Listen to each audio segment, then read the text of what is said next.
Oi, gente, Pedro Paulo Luz, dando início a mais um grande projeto, e é com muita alegria que nós estamos iniciando hoje o Sou Mais Luz Podcast. E o grande objetivo é poder levar luz para a sua vida, através do conhecimento, da informação, a gente poder chegar até você e trazer muita luz para que você possa trilhar os seus caminhos de maneira mais iluminada. E hoje nós estamos dando início a esse projeto com um convidado para lá de especial, um grande amigo, que eu estou tendo a honra de recebê-lo. E eu vou pedir para que ele mesmo se apresente para vocês e possa contar um pouquinho, né, da história dele, do que ele faz. Mas é um amigo de longa data e que nós estivemos sempre juntos. Mais um projeto que nós vamos estar começando junto. Ele gentilmente aceitou o nosso convite. E eu estou aqui hoje com Flávio Ferreira. Pois é, pois Seja é. bem-vindo, né? Obrigado, Pedro. Satisfação. É uma honra muito grande poder estar aqui. A gente que trilhou um caminho aí de início, de pontapés em projetos que acho que faz parte quase que da nossa personalidade, Sim. né? Alguns caminhos trilhados. Satisfação. Sou Mais Luz Podcast, sem dúvida, será um grande sucesso e acredito que a gente tem muito conteúdo bacana ante essas experiências, tanta coisa que a gente viveu fora de um ambiente acadêmico, né? Que significou muita coisa e acredito Isso. que pode fazer sentido para muita gente. Então, eu acredito que cabe muito a gente compartilhar aqui com eles, porque faz sentido. Assim como fez sentido para muitos jovens, né? Muitas pessoas aí por todo o estado de Alagoas E do Brasil. e do Brasil, né? Que nós passamos treinando, levando uma mensagem de motivação, né? Uma mensagem de autoestima e tantos adultos hoje que a gente encontra. Professor, nossa, lembra, professor? Olha, transformou a minha vida. E, cara, né? Às vezes a gente que trabalha com educação, nós não temos noção do quanto a gente é um agente transformador, Isso. né, de fato, e pode fazer sentido na vida de tantas pessoas. Então, acho que é um projeto que... eu acho que é um projeto, uma fala, um pontapé que pode fazer a diferença, porque uma coisa que chama a atenção é que nós sempre tivemos uma preocupação muito grande em todo projeto que a gente pensou, né, de poder trazer um conteúdo que realmente faça a diferença, Isso. Que né? faça sentido, Que né? faça sentido, que a pessoa possa usar na vida Isso. pessoal e na vida profissional. Isso. Essa sempre foi a nossa Sim, preocupação, sim, né? sim. Até porque o grande objetivo sempre foi esse, de fazer com que esse conteúdo possa ser usado. Se levar um conteúdo, um conhecimento que a pessoa não possa colocar na sua vida, não tem sentido, É verdade, é não é? verdade. Mas eu gostaria de começar esse podcast fazendo uma pergunta. Quem é Flávio Ferreira? Cara, que pergunta. A gente tá sempre se descobrindo, sempre se conhecendo, mas quando eu olho para minha trajetória, Flávio é um garoto construído aí com muitos desafios. E eu que venho de uma realidade econômica e cultural um pouco delicada, né? Com os seus desafios. Venho de uma realidade muito afeta na minha casa, no meu ambiente familiar, mas com alguns desafios em relação à parte financeira mesmo. Mas alguém que conseguiu transformar todos esses desafios, essas faltas, sejam faltas estruturais ou traumáticas, né? E muita força e muita resiliência. Eu sou um terapeuta, minha base primeiro eu começo na educação, né? Com a educação profissional com você, nos projetos aí por todo o estado. E depois da educação profissional eu vou para a educação um pouco mais formal. Logo em seguida eu entro no mundo das terapias, né? Acabo fazendo um movimento de busca, de transformação, de curar as minhas feridas emocionais.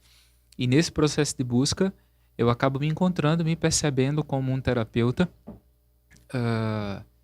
E aí fez muito sentido, muitos movimentos na minha vida muitas posturas que eu sempre tive, Me encontro no meio das terapias, né? Das terapias alternativas, sou apaixonado por esse lado da psicologia transpessoal e terapias alternativas. Depois me torno psicanalista, né? E atualmente nessa transição geral de carreira, enquanto de professor, né?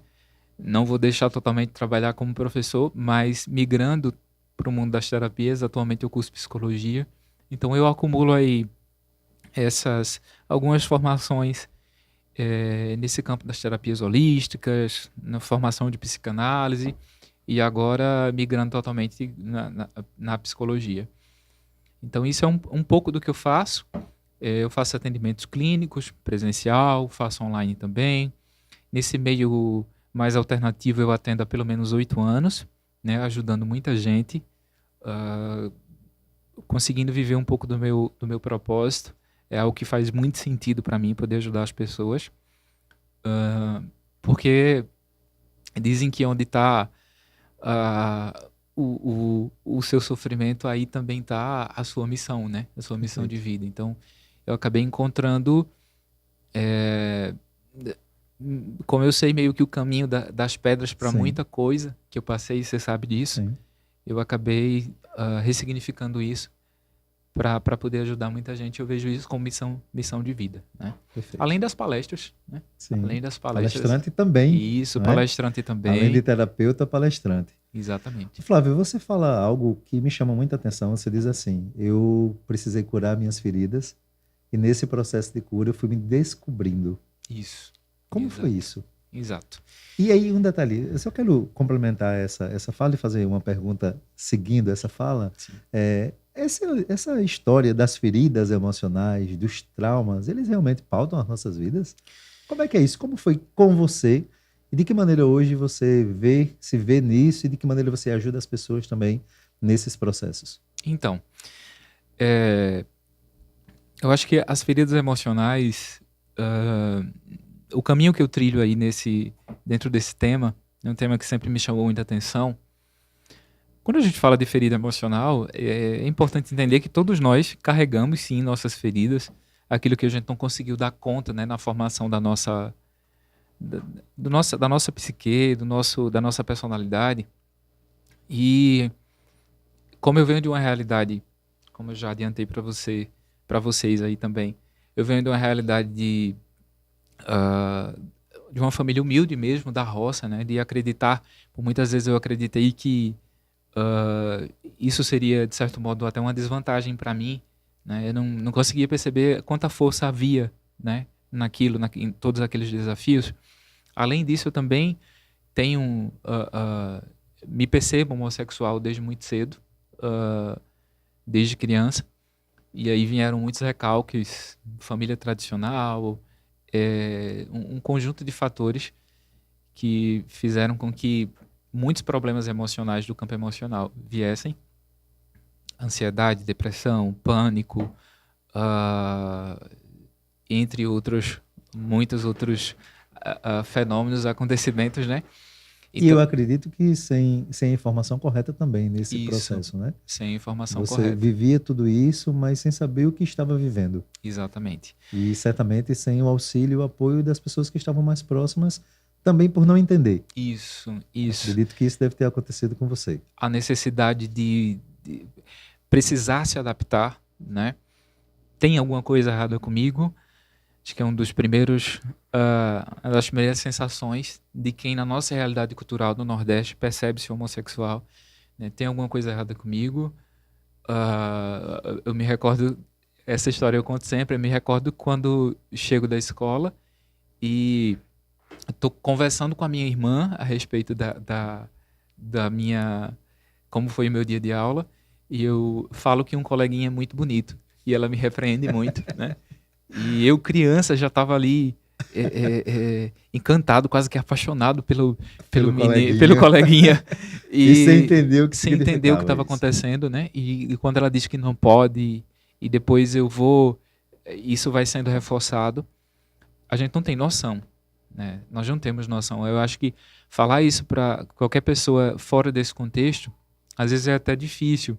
E soa, às vezes, como até brincadeira e tal. Mas uma coisa que eu sempre falo, até no setting terapêutico, no espaço terapêutico, é que as pessoas não têm noção da quantidade de feridas emocionais que alguém que vem nesse contexto que eu venho, né? ah, ser homossexual nesse contexto todo que eu tenho te trazido, né? As feridas são muitas, muito ligado ao campo da rejeição, né? De você não caber, você não se sentir pertencente a muitos espaços, né? Seja no espaço religioso, seja no espaço ali familiar, e aí nasce na gente uma necessidade de agradar, né? De ser bonzinho, porque eu preciso caber nesses espaços. E quando você se percebe, você não teve muitas vezes o direito, né, de expressar insatisfações, né,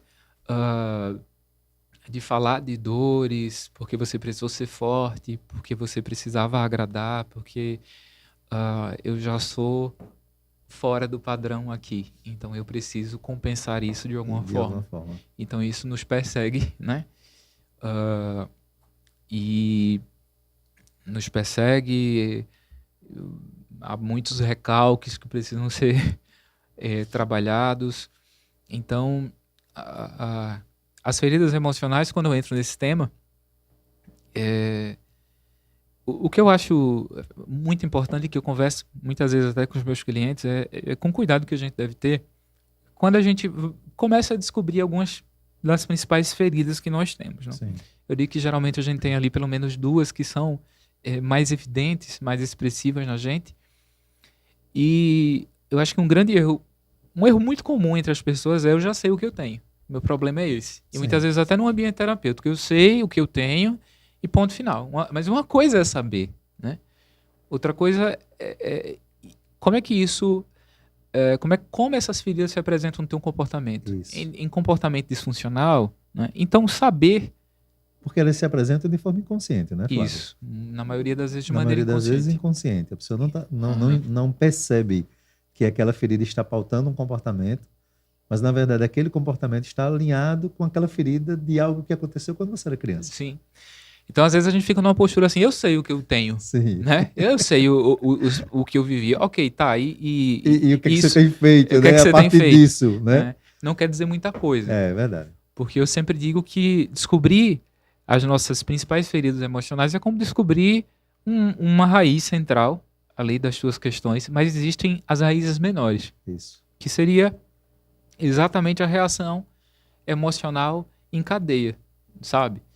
Essas reações emocionais assim em cadeia, o dia a dia na empresa, o dia a dia nos relacionamentos com os colegas de trabalho, o dia a dia com os filhos, com os parentes, sabe? É esse dia a dia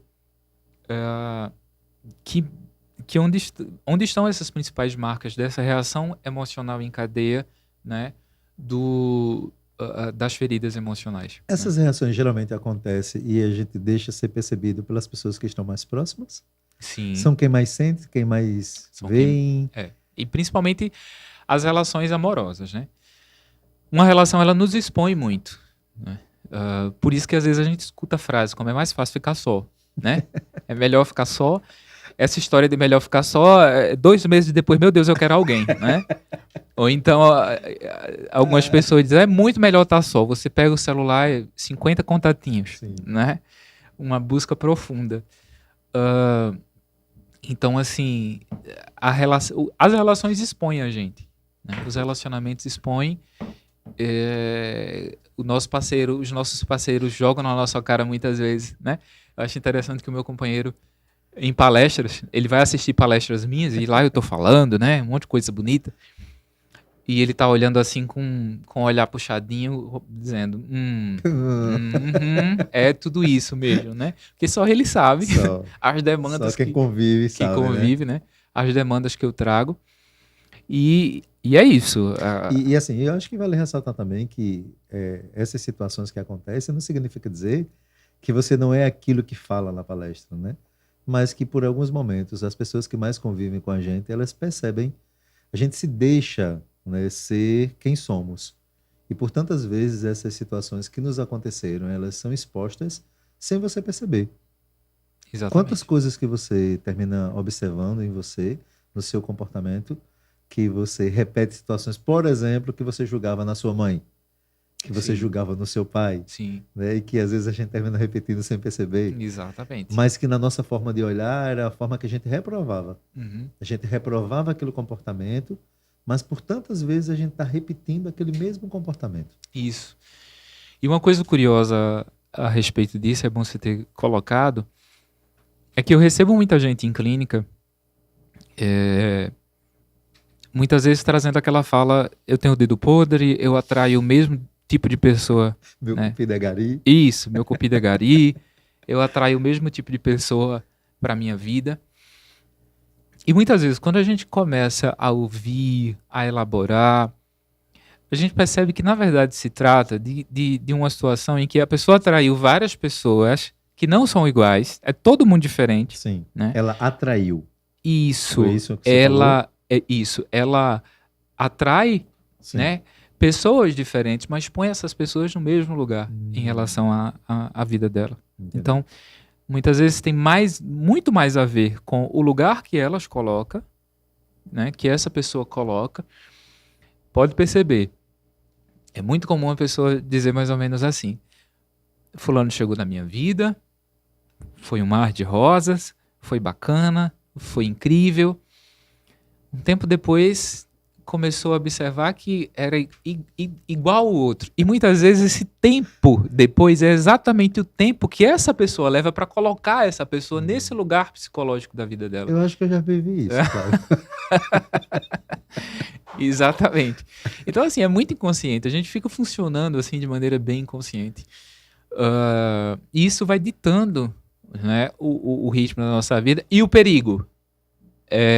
Todo mundo ferra com a minha vida, né? Sim. Todo mundo que chega ferra com a minha vida, eu fico muito no outro, né? As pessoas às vezes chegam nas sessões, 2, 3 sessões, é claro, isso é importante, é necessário, 2, 3 sessões, todo mundo é culpado pelo que acontece na minha vida, até que em um determinado momento, eureka, eu acho que eu tenho a ver com essa bagunça, né? Perfeito. É quando a luz A luz começa a clarear. Exatamente, exatamente. Eu acho que eu tenho uma participação nisso, e aí é onde de fato começa, né? Se a gente for observar, é onde de fato começa o processo de transformação da pessoa, quando ela vem para si, quando ela toma a parte dela, né? Até porque toda mudança começa a partir de nós, né? Sim, Nós não temos essa força de mudar ninguém. exatamente. Mas olha como é interessante. Você traz que é preciso olhar para as feridas, entendê-las, para que você possa mudar.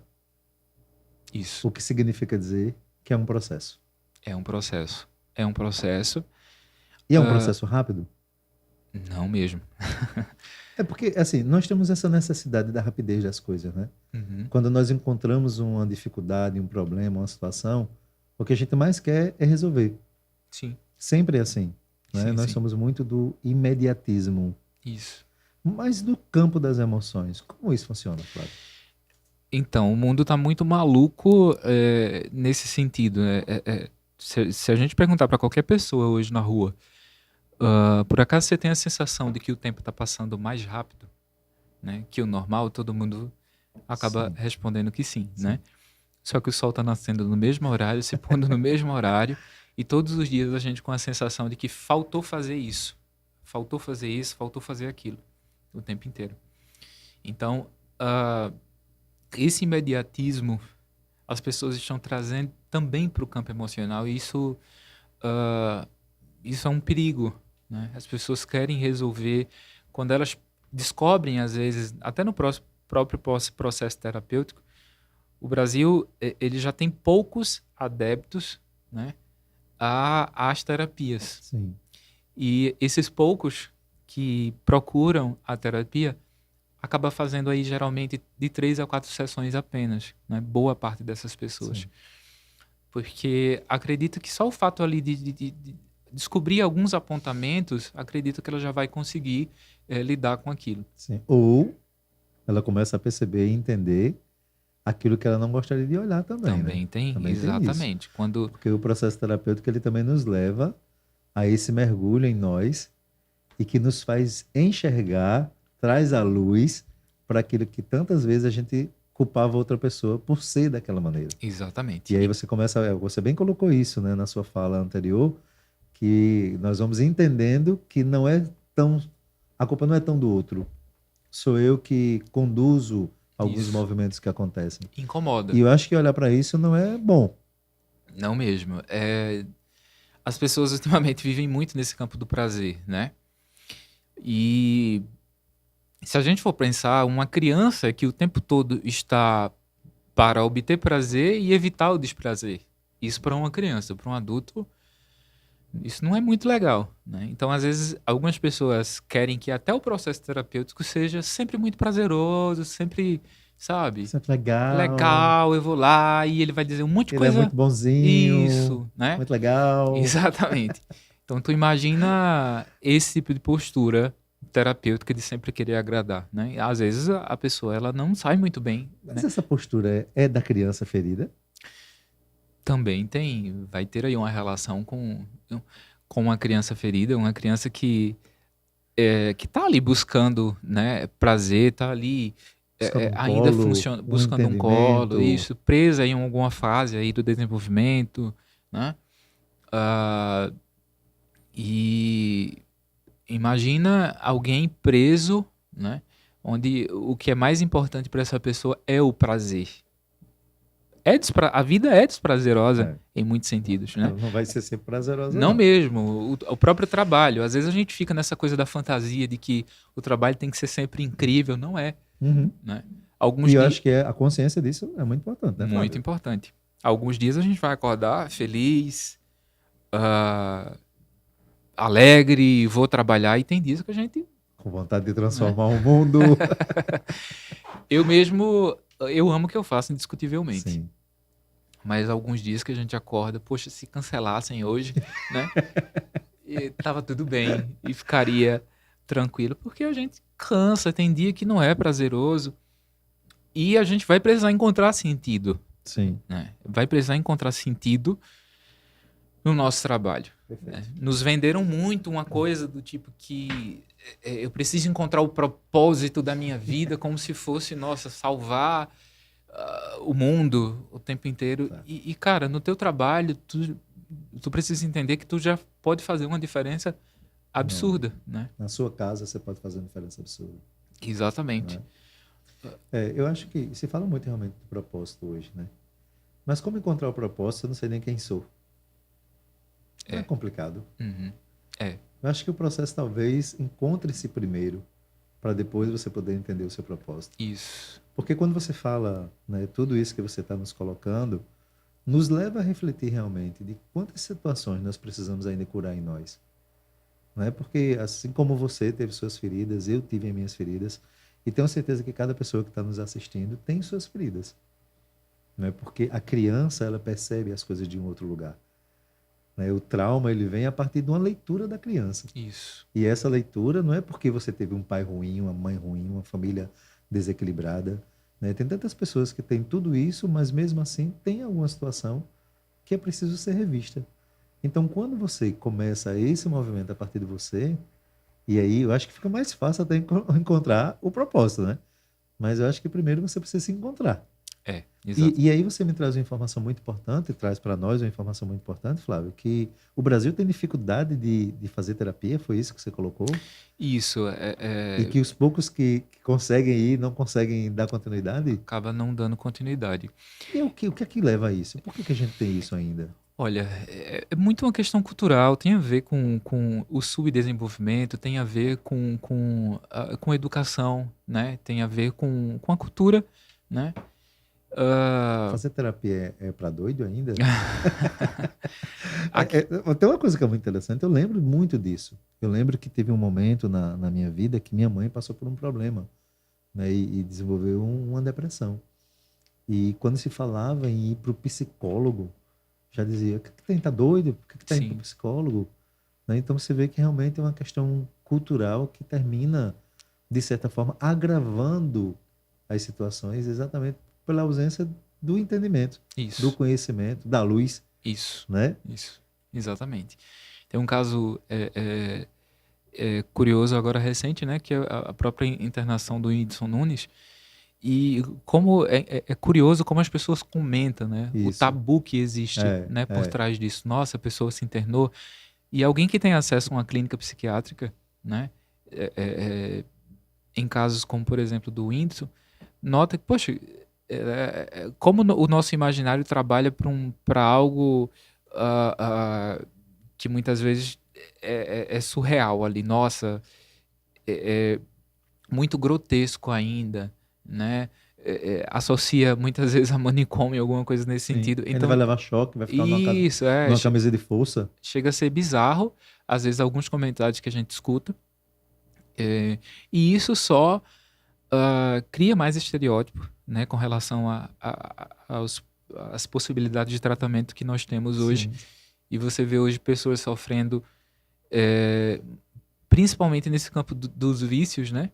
Uma coisa muito curiosa, que no meio acadêmico a gente fala muito que jamais a gente iria imaginar que nós estaríamos atendendo pessoas hoje com vício no jogo, em bets, sabe? Tigrinho. Esses jogos eletrônicos, e tem uma demanda enorme, né? E de pessoas com uma certa resistência de procurar ajuda, de procurar terapia, porque acredita que não, isso não é um vício. Não é um vício, Eu não posso sair na hora que eu quiser. Isso, né? A qualquer hora eu vou só jogar e depois eu consigo me controlar. Então chega a ser bizarro isso. Quem imaginava há 3 anos, há 5 anos, que haveria essa demanda no meio terapêutico, Sim. né? Alguém com vício nesse sentido. Então, assim, há muito tabu ainda com relação à busca de ajuda, né? A terapêutica. E a pessoa com instrução, a pessoa que consegue desmistificar isso, ela procura ajuda exatamente para que problemas, né, maiores, psicossomáticos, não venham a afligir, né, a vida delas. Então, ainda há esses tabus, e principalmente aqui no Nordeste, né? Ô, Flávio, tem uma frase que diz assim: todo excesso esconde uma falta. Não é? É. E quando a gente observa os vícios, eles sempre estão atrelados aos excessos, né? Vício é excesso de algo, correto? Isso. E aí, quando é que eu percebo que é um vício? Então, eu acho que essa frase, que é uma frase bem clássica, né? Todo excesso, toda prática excessiva ali esconde uma falta. Quando a gente relaciona ela ao vício, quando a gente percebe que uma determinada prática ela rouba o teu tempo, ela rouba o teu equilíbrio ali emocional, por exemplo, algumas pessoas chegam, no caso de apostas, né, a vender objetos para Objetos de necessidade. objetos de vamos necessidade assim dizer. básica, Sim. né, destinar a boa parte aí do salário, um comportamento mais obsessivo com relação a isso. Então, quando a gente começa a observar esse tipo de comportamento, são sinalizadores que a gente precisa se preocupar, né? Deixa eu te fazer uma outra É claro pergunta. que algumas pessoas acabam tendo uma tendência, né, Sim. maior ao vício, e isso acaba tendo a relação também, muitas vezes, com essas faltas traumáticas, às vezes com algum tipo de transtorno também de personalidade, enfim. Me permita, a gente está falando especificamente dos jogos e tal, mas é uma pessoa que passa muito tempo, por exemplo, no celular, vendo redes sociais. Porque se a gente observar, né, o quanto tempo, por vezes, a gente passa, né, olhando uma rede social, preocupado quantas curtidas eu tive, quem comentou, quem visualizou aquilo que eu postei. Isso é um vício também. Sim, é curioso que o smartphone ele é algo recente. Quando a gente olha, faz um recorte na história, ele é algo recente. E assim, ainda não existem, claro, muitos estudos mas medir de fato o quanto ele pode afetar diretamente a nossa vida, não existe ainda um grande estudo, mas já se sabe o quanto ele pode ser prejudicial. Se você, qualquer um que está em casa, é interessante, a gente já perdeu essa noção. Se você instalar um programa para perceber o quanto tempo você passa nessas redes, você pode ter uma grande surpresa. Eu garanto que você pode ter uma grande surpresa. O quanto tempo você passa, o quanto você perde a noção do tempo quando você está mergulhado nesse ambiente, e como você inconscientemente passa a viver esse ambiente, né? É um ambiente que acaba sendo um ambiente de comparação. Você se compara sem perceber, né? Você muda de humor, você fica angustiado sem perceber, sabe? Você faz muitas vezes ali entra numa dinâmica de excessos, de endividamento, de tantas outras dinâmicas de maneira inconsciente, muitas vezes sem perceber que pode estar conectado com aquele ambiente virtual, né? Então, cada passar ali de dedo, muitas vezes, nos dá ali doses né? De de prazer. prazer, e mergulhado nisso o tempo passa e a gente perde grandes oportunidades. É só a gente observar agora com essa lei. Tem alguns vídeos bem legais nas escolas, né? Sim. O que aconteceu quando apareceu aí essa lei que proíbe o uso do celular em salas de aula, o que é que as crianças estão fazendo, né? O que está inventando. E é só a gente lembrar, pessoal que for 30 a mais, ou até menos idade mesmo. Eu não lembro dessa parte. Não lembra, né? Entendi. Você tem menos, desculpa. Eu tô nessa parte do menos. É só lembrar a quantidade de coisa que a gente inventava na escola, né? É verdade. A gente inventava... O Nossa, momento do intervalo era muito curto para tanta coisa que a gente precisava viver, verdade. né? Em 15, 20 minutos de intervalo, às vezes meia hora, acontecia tanta Tanta coisa. coisa. Né? Seja no ensino fundamental, seja no ensino médio, né? E Tantas detalhe, conexões. a gente voltava acabado para a sala de aula. Acabado. Né? Porque você tinha que lanchar, você ia brincar, você ia correr, você ia jogar bola, você ia fazer tanta coisa naqueles 20, 30 minutos que era impressionante. Né? Verdade.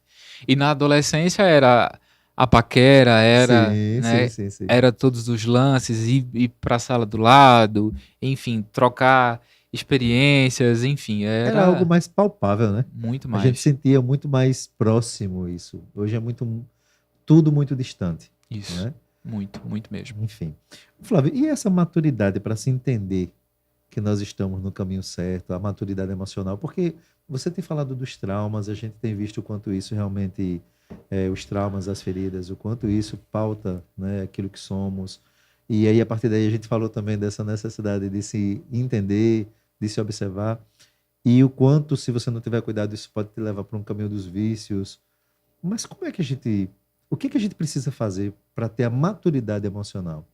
Para poder conduzir a nossa vida de forma mais saudável? Isso. Porque eu vejo hoje que a questão do ser saudável não é mais uma questão apenas de estar na academia. Eu acredito que tão mais saudável do que uma alimentação, de estar, né, treinando, é também cuidar da sua saúde emocional. Exercitar Exercitar, o cérebro, né, o cérebro, as emoções, aprender a lidar com as emoções, porque a vida sempre vai nos permitir vivenciar coisas que nem sempre são da maneira que nós gostaríamos que fosse, né? E como lidar com essas situações, com esses momentos, com os nãos, com as decepções, porque hoje a gente tem percebido que existe uma dificuldade de lidar com a escassez. E quando eu falo escassez, eu não estou falando da escassez do não ter o que comer, não ter o que vestir. Não é isso. É a escassez no sentido daquilo que eu quero. Porque nem sempre aquilo que eu quero é aquilo que eu preciso. Sim. Né? Então, como lidar com isso? Como ter essa maturidade emocional? Para perceber que eu estou pautado por um comportamento que não está alinhado àquilo que eu penso. Para entender de que maneira eu preciso conduzir a minha vida. Né? O que seria esse equilíbrio das emoções? Sim. Então, tu toca num assunto que chega a ser até um pouco polêmico em alguns meios, a questão da maturidade emocional, né? Porque há quem diga que o que é maturidade para mim, maturidade emocional para mim pode não ser para você, e é claro, isso faz sentido. Só que a gente consegue chegar num consenso de que ter ali, assumir algumas posturas, ter algumas habilidades desenvolver algumas habilidades socioemocionais são sinalizadores de uma maturidade emocional. E também assumir que muitos de nós, eu acredito que a maioria das pessoas tem aí dimensões em si que são imaturas, né? Eu admito, claro, tenho lá a minha dimensão imatura que precisa ser observada, como funciona, a forma que é evocada em nós. Acredito que você parar para pensar nesse tema, você pode já perceber quando essa imaturidade é evocada, em quais situações. Sim. Muitos de nós sabemos, né? Que é exatamente quando eu perco ali um equilíbrio, quando eu faço birra, quando eu fico Sim. birrento, quando eu sou intolerante às frustrações, porque a vida nos frustra o tempo inteiro, né? Quando eu tenho uma dificuldade de perdoar, muitas vezes, né? As pessoas estão ficando muito chatas em alguns aspectos, eu costumo dizer. Tá muito na moda essa coisa da perceber ali a pessoa tóxica, e é óbvio que isso é importante. Perceber o tóxico, perceber o narcisista. Mas se a gente não tiver cuidado, a gente vai ficar num lugar do tipo que todo mundo é tóxico, né? Todo mundo é narcisista. Todo mundo é narcisista. Menos eu. Então é muito comum, às vezes, a gente, quando tá fazendo ali alguma avaliação com a pessoa, quando chega na vida social da pessoa, é cada vez mais comum as pessoas dizer que eu não tenho amigo. Meu amigo é minha mãe e meu pai, né? Porque são mãe e pai, não escolhe. Não tem como escolher não ser, né? Exatamente. Coitado, às vezes esse pai e essa mãe sofrem porque tem que ser o pai e a mãe, né? Não tem que ser o pai e a mãe. alternativa. Então, assim,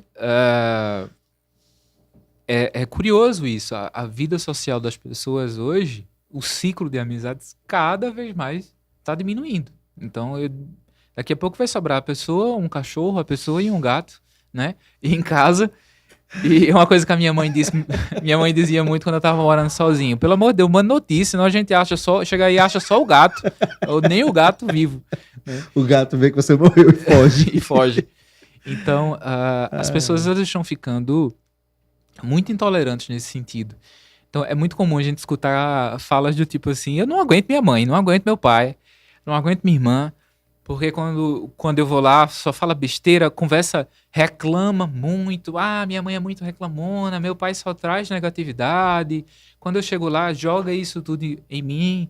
E, cara, as pessoas socializam também por meio da reclamação. Sim. Sabe?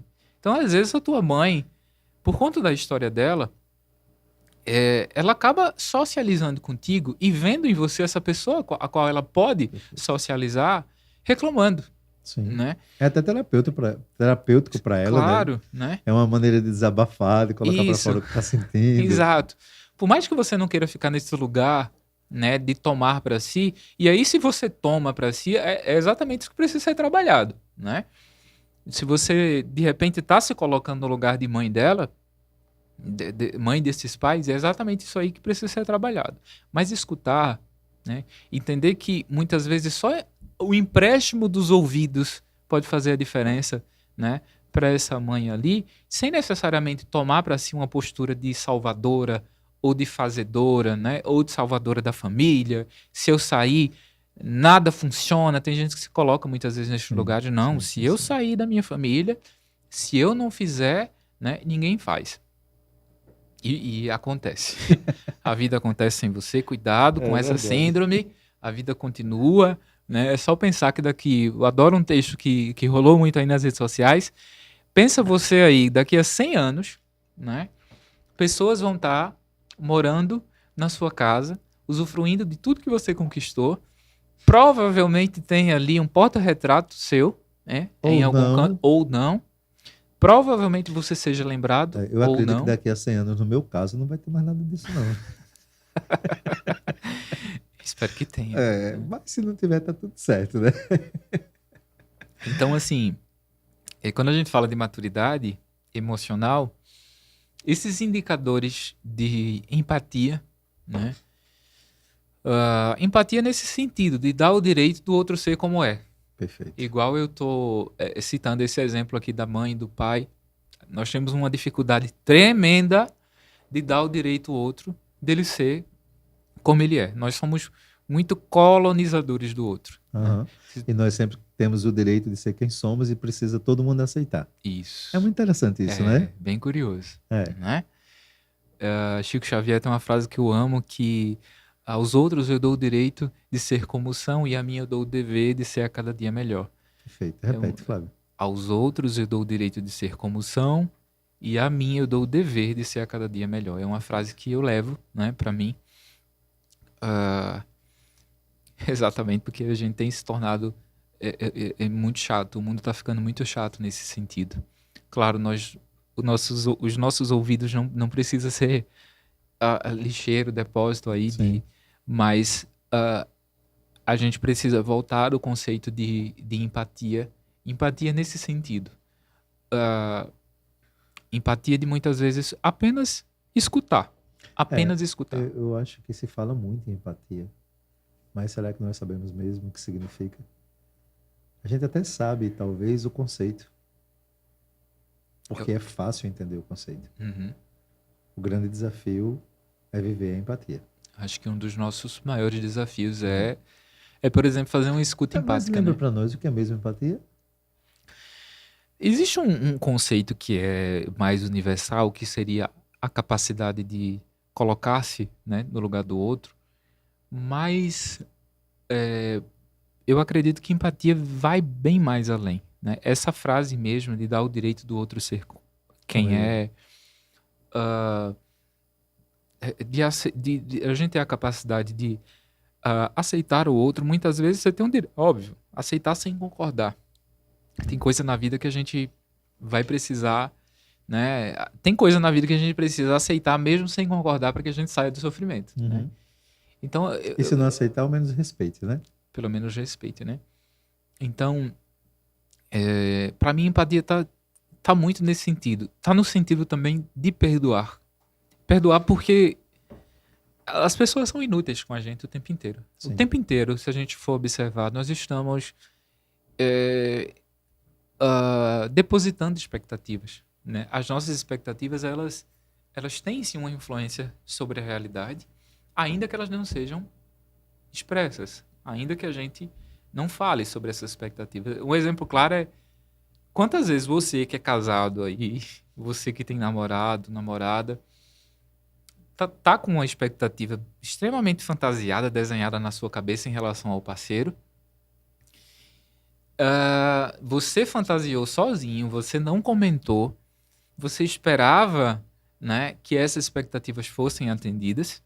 Elas não foram atendidas porque elas não foram comunicadas, né? A gente tem esse tipo de postura às vezes.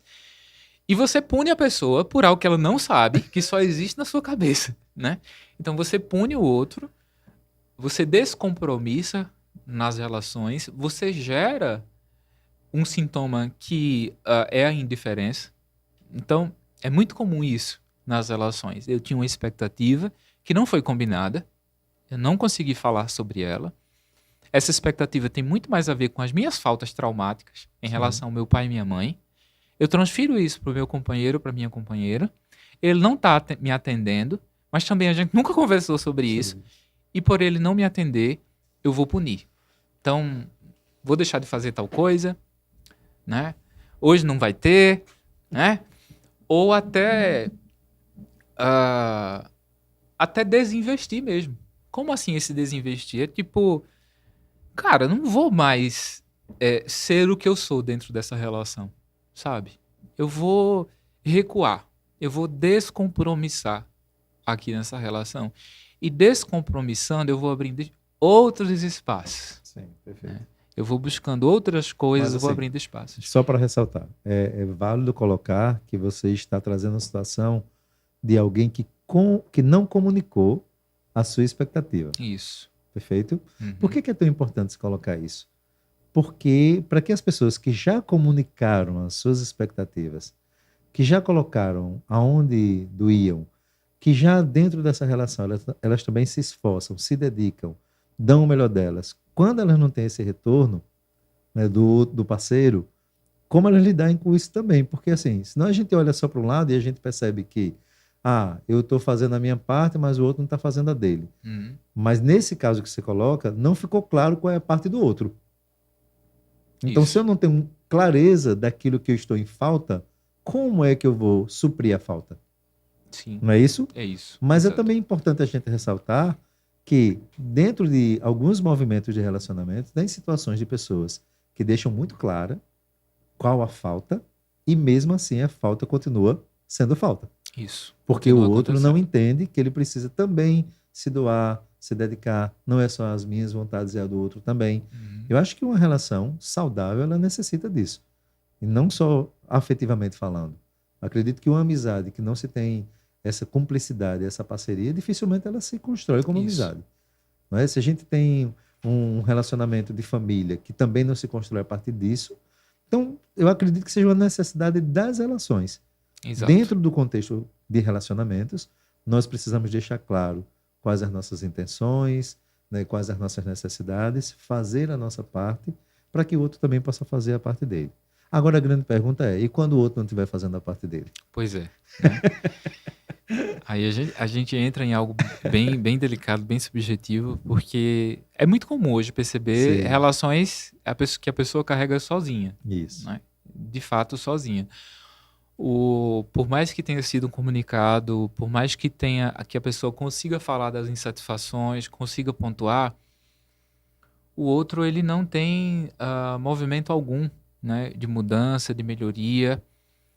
Ele não consegue ver o nós, não consegue ver ali a trabalhar para o nós, né, na relação. E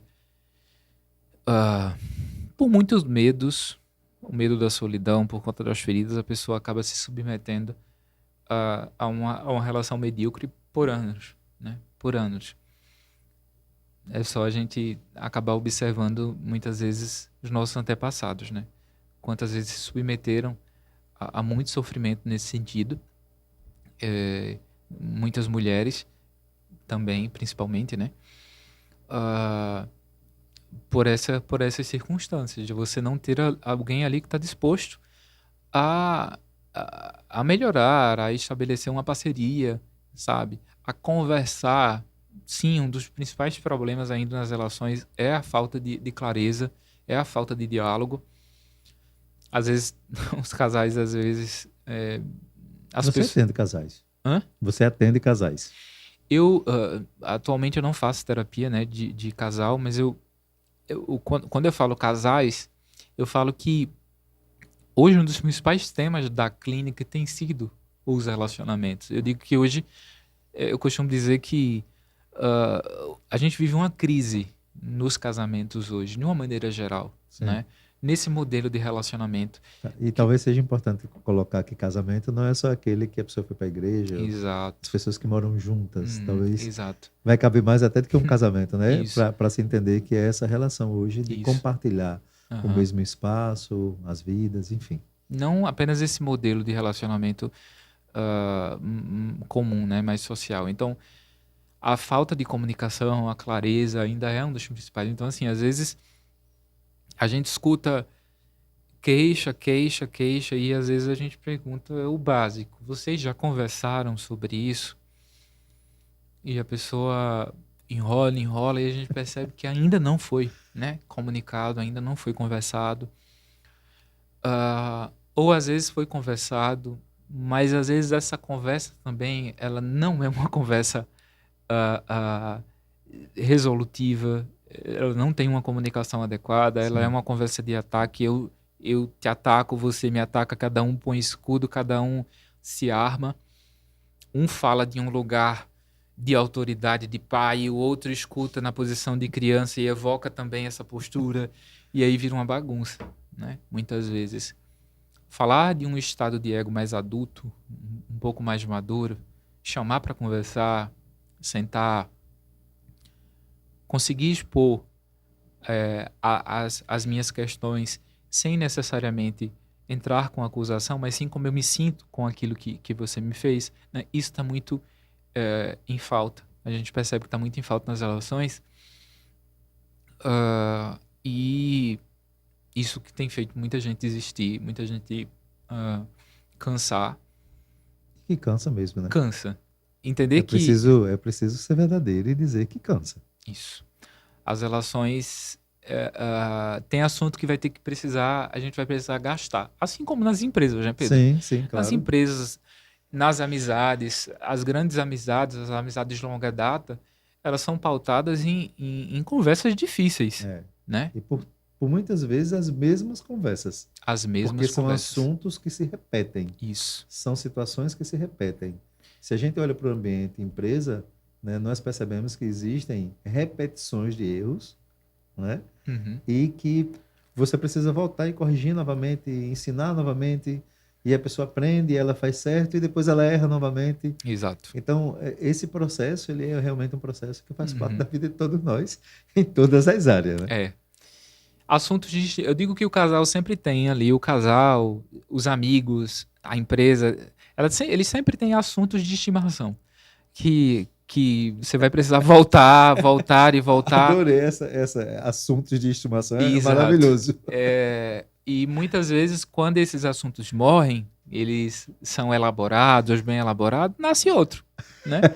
Aparece outro, né? Relação é isso. E eu digo que o que vai pautar aí, o que define, na verdade, o sucesso é exatamente essa disponibilidade que eu tenho de lidar com as tuas feridas, né? Perfeito. E você com as minhas, e os dois empenhados, abertos a elaborar isso. Então, voltando, né, para o nosso ponto de maturidade, a gente foi viajando nesse ponto. Que tudo tem a ver, né? Claro, tudo tem a ver. Além da empatia, uma coisa que eu costumo falar muito que está ligado à maturidade emocional é a autorresponsabilidade, né? Autorresponsabilidade no sentido de você conseguir assumir, sabe? Que você falhou, que você se equivocou. Nós temos uma tendência muito grande, né, Pedro, a responsabilizar. Ou, né, ficar num campo de justificativa, às vezes, que não faz a gente evoluir, né? Um exemplo bacana disso é que, às vezes, acontecem as traições, e às vezes eu até criança percebia no meu meio ali entre amigos familiares, algo do tipo, né? Tipo de discussões de casais em que havia ali a traição e às vezes o homem ia se explicar e aí eram explicações do tipo, você não deixou de fazer isso por mim, né? É uma postura... Você já não estava mais cuidando de mim. Isso, uma postura... Você estava nota cuidando da minha roupa. como é infantil, né? Quando a gente volta. Você deixou de fazer isso. Em nenhum momento, às vezes, o camarada ou a camarada consegue voltar para si. Poxa, falhei. Sim. Né? Falhei. O outro não atendeu uma expectativa, eu não consegui falar sobre isso, eu fui lá e puni. Sim. Né? Então, eu não consegui ali, junto com ele, fazer juntos essa elaboração. E a gente fica nessa coisa de não conseguir assumir, E aí o que é mais curioso, o que é que acontece? Nada. Não se arrepende, porque foi o outro, né? Sim, claro. A partir do momento que eu não sou culpado daquilo que aconteceu, isso. Eu vou melhorar em quê? Isso. Não é? Eu não tenho culpa. Então não foi eu. Bem narcísico. E pior que algumas pessoas acabam caindo nisso. Né? E eu acho que o grande problema disso é que você não consegue evoluir. A partir do momento que você não se percebe, não existe evolução. Eu acho que a evolução, o processo evolutivo, ele está na percepção daquilo que eu necessito melhorar. Eu só vou conseguir dar um passo para frente e evoluir se eu percebo aquilo que eu preciso melhorar. Exato. Como eu melhoro daquilo que eu não sei que preciso melhorar? Ou daquilo que eu entendo que eu não preciso melhorar? Porque tem pessoas que não só não percebem, como elas acham que estão certas com o posicionamento que têm. Então, estão num posicionamento errado, achando-se de certo. Olha que coisa mais louca. E quem perde com isso? Verdade. Talvez é esse entendimento que a gente ainda não tem. Aham. Que eu é que estou perdendo. Sim, Se sim. eu estou perdendo a possibilidade de entender que o meu comportamento fere o Flávio, eu vou estar perdendo a possibilidade de ter a amizade de um cara que é muito gente boa, um cara que pode contribuir com o meu crescimento. Percebe? Então, no final das contas, eu sou o grande perdedor disso. Uhum. Sim. Mas às vezes o ego não deixa, né? É. Eita, egozinho danado, viu? As- Essas camadas rígidas aí do ego acaba não deixando. Quando a gente fala de autorresponsabilização, né? Autorresponsabilidade, uma outra postura muito comum é a dinâmica da culpa. A pessoa ficar muito na culpa. E na psicanálise a gente até costuma, alguns teóricos costumam falar que a culpa costuma ser algo infantil. Porque se você perceber, quando você fica muito mergulhado na culpa, você fica na fantasia de voltar ao passado. Você fica fantasiando, se eu não tivesse feito, se não tivesse acontecido. Você fica nesse looping, aí nessa ciranda fantasiosa de voltar ao passado e corrigir. É meio doido isso, né? E que não vai acontecer, Não, impossível. né? Agora troca a Impossível. culpa pelo arrependimento. Aconteceu, Certo. né? Aconteceu. Tá. Aconteceu e isso faz parte de uma história. Existe uma Beleza. história, muitas vezes uma história de ferida, sabe? Certo. O que é que eu quero fazer com isso? Né? O que é que eu vou fazer com isso? Tá. Então, percebe como...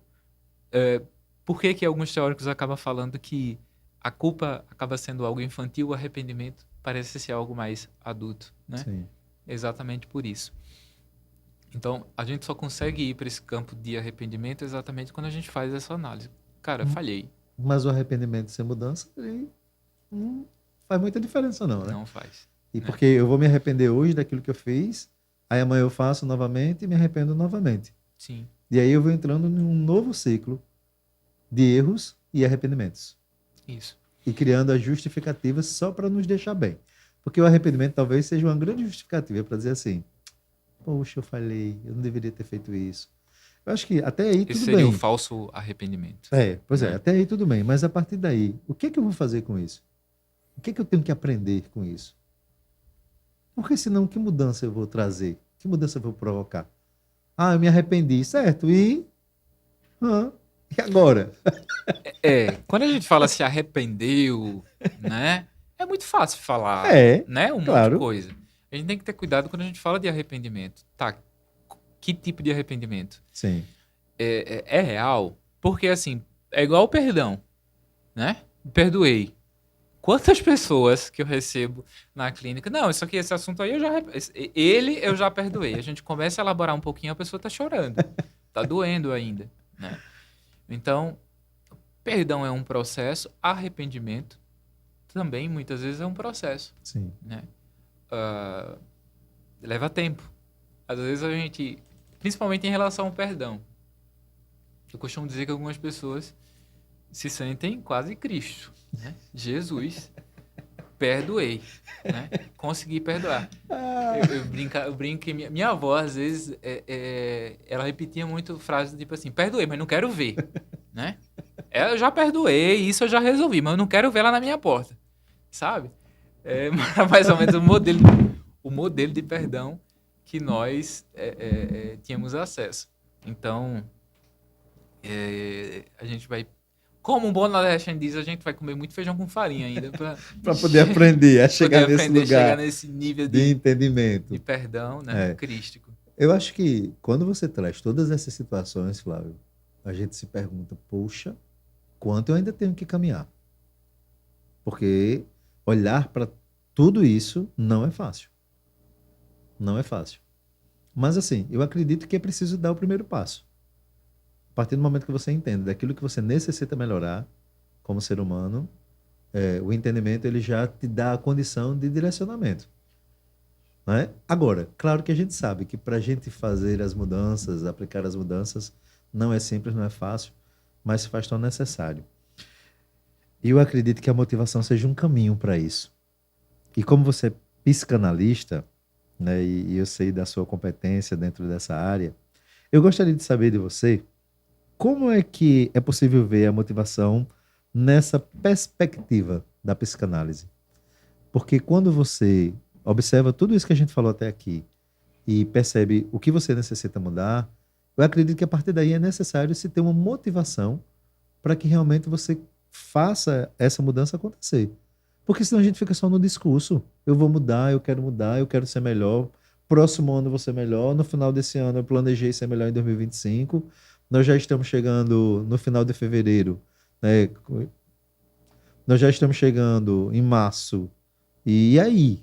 E como é que fica essa questão desse ser humano que necessita ser melhor, né? Isso. Quais as mudanças que eu realmente preciso provocar e de que maneira que a motivação dentro dessa visão psicanalítica pode estar me ajudando? Então, primeiro quando a gente fala do autoconhecimento, dessas buscas, tan- de tanta busca, né? É preciso também ter cuidado a gente não ficar obsessivo, né, com relação a isso. Porque é um processo lento, a gente ataca as nossas resistências, né? A gente tem muitas camadas. A- a- Quando a gente... É importante lembrar, isso é um pouco psicanalítico, quando nós somos bebê, pequenininhos, se você pensar ali, você com um mês, ou até menos, alguns dias de vida, né? Se a gente for parar para pensar, quem é aquele ser, né? Quem é aquele ser ali? Quem é aquela pessoa? Ah, Ainda vai dar de cara com muitas realidades. E a partir dessas realidades, ir construindo a sua personalidade. Então, quando a gente, pensando dessa forma, quantas realidades a gente não foi encontrando ao chegar naquela morada, com aquele pai, com aquela mãe, com aquela realidade difícil? Quantas camadas existe aí, né, de resistência, né?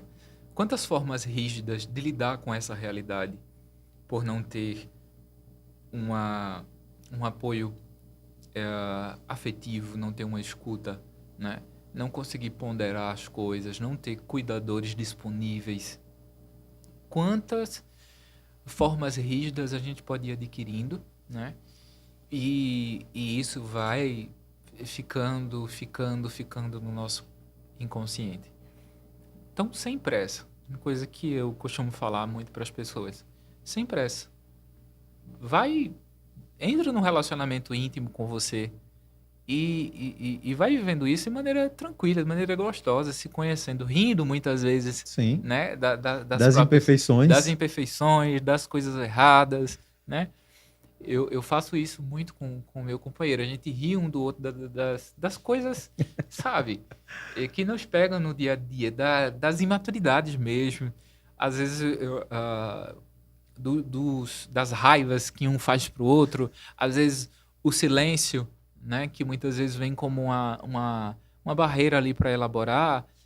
E às vezes ele chega para mim assim, está fazendo tratamento de silêncio, né?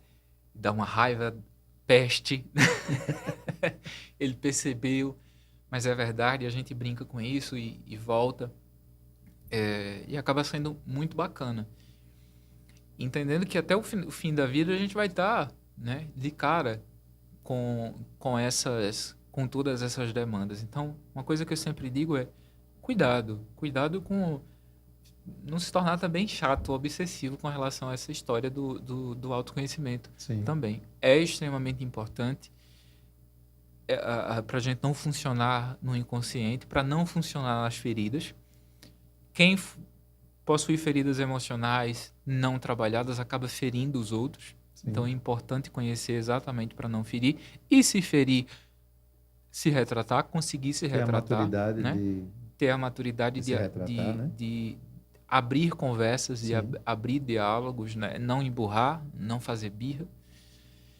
Mas quando você toca no assunto da motivação que nós precisamos ter, né, para isso, existem períodos de vida que a gente vai estar mais propensos a procurar ajuda a procurar esses processos de mudança.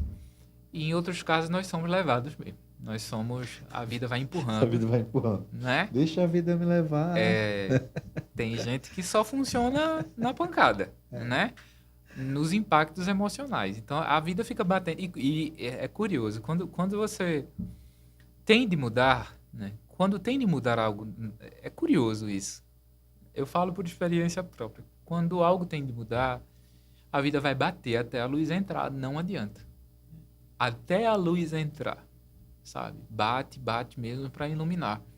E fica acontecendo um monte de coisa doida, sincrônica, né, na vida, muita sincronicidade. E a pessoa leva às vezes isso até pro campo espiritual. Tô recebendo um monte de recado, né? Tá aparecendo um monte de gente, um monte de situação, tá aparecendo se repetindo a mesma coisa. Então é muito curioso às vezes esse fenômeno, né, da vida.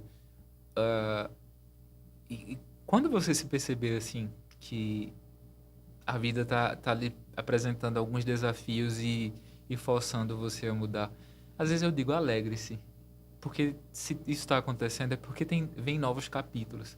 Às vezes a gente entra no desespero, né? O Viktor Frankl, que é um teórico criador da logoterapia, que fala muito sobre o sentido da vida, ele fala que o desespero seria o sofrimento sem sentido, né? Então, quando a gente entra numa situação de desespero muito grande e se a gente for observar, tem a ver com um sofrimento que a gente está passando sem sentido, quando a gente não consegue perceber sentido nele. Sim. Né? Então, muitas vezes o sentido dessa sincronicidade, da vida querendo mostrar algo a gente, é um novo capítulo. Perfeito. E às vezes um novo capítulo, geralmente é um novo capítulo muito massa, muito bacana, que sabe? Massa. Então, assim, enquanto a motivação por trás desses movimentos da vida, ela é algo muito, um pouco subjetivo. Eu digo que a vida conversa com a gente o tempo inteiro. O tempo inteiro ela conversa com a gente, mas nós nem sempre estamos disponíveis a ouvi-la. Sim. Né? Esse mundo maluco às vezes não dá espaço para a gente escutar a vida, escutar nosso corpo, orientar-se pelo nosso sentir. Nós temos uma dificuldade absurda de sentir, de se permitir sentir, né? De perceber o corpo, de se orientar. Às vezes o corpo grita numa crise, numa ansiedade, né? Num sintoma. Ele grita para a gente e a gente não dá ouvidos. Então, o mundo maluco muitas vezes não tem dado espaço, né, para isso, para esse escutar, né, da vida. Eu adoro uma abordagem que chama focalização, que eu estou iniciando ainda, não sei muita coisa, mas amo, adoro, e que fala exatamente sobre esse sentir. E quando eu mergulho nesse conhecimento da focalização, eu percebo o quanto eu carrego um medo de sentir, um medo de experimentar esses sentimentos que aparecem, o quanto eu fujo. Sim. E o quanto eu fugi tanto tempo desse sentir, né? E o quanto isso foi prejudicial também para mim. E muitas vezes nessa fuga do sentir eu acabei caindo, inclusive, em medicações, em depressão, né? Com esse medo de experimentar isso. Claro que, assim, fazer isso de maneira orientada com um profissional, mas é isso, a vida conversa com a gente. Perfeito. O tempo inteiro. Então é preciso estar atento aos recados da vida. Aos recados, né? Legal. Flávio, eu quero muito poder te agradecer por esse primeiro momento, por você ter aceito o nosso convite de estar aqui nessa estreia, né, do Sou Mais Luz podcast. É uma alegria muito grande para nós ter você aqui, poder falar de tantas coisas que são tão importantes, né, para nós enquanto seres humanos e que, de fato, pode trazer luz para nossas vidas. Quando a gente para observar, né, tudo aquilo que somos, na forma que fomos construídos, a família que nós temos, né? Tudo aquilo que a gente viveu, que nos fez ser o que somos, é muito massa, né? Poder olhar para tudo isso. É E verdade. hoje eu acho que quem nos acompanhou, né, pôde ter mais luz em suas vidas. Então eu quero muito poder te agradecer e te pedir para deixar um recado para os nossos queridos, eh, a galera que nos acompanha aí, e qual recado você poderia deixar para eles, né, para que eles pudessem conduzir sua vida de uma forma mais leve, melhor e com Bacana. mais luz. Com mais luz. Acho que posso me despedir com aquela mesma frase, né, que trouxe e que repeti algumas vezes, mas que me orienta, né, de aos outros eu dou o direito de ser como são e a mim o dever de ser a cada dia melhor. Não um dever num campo obsessivo, mas viver isso, viver a vida de uma maneira mais leve, de uma maneira mais gostosa de viver, observando-se, permitindo-se escutar o que a vida nos reserva, né? Não carregando, não vendo a vida. Eu sei que há desafios para todo mundo. Eu venho de uma realidade bem delicada, né? Pude contar um pouquinho, mas quem compartilha das minhas palestras pode entender melhor o quanto isso atravessou a minha vida, todos esses desafios, sabe? Mas o convite foi um convite forçado da vida para construir e encontrar sentido nisso tudo. Foi incrível, né? Então, que vocês possam encontrar sentido no que vocês estão vivendo. Se você estiver passando por desafios na vida, é essa a mensagem. Busque encontrar sentido nisso, o que a vida pode te ensinar com isso, porque é um constante aprendizado. Se você está vivo, você está a aprender. Então, é esse recado que eu deixo para vocês. Muito obrigado, Pedro, pela oportunidade. A todos do Sou Mais Luz podcast, um prazer imenso e espero voltar. Vai voltar, com certeza. Bem, a você que ainda não está inscrito no nosso canal, aproveita a oportunidade, se inscreve no nosso canal, ative as notificações e fica atento a tudo aquilo que a gente vai compartilhar aqui com vocês. Um forte abraço, fica bem e muita luz na sua caminhada.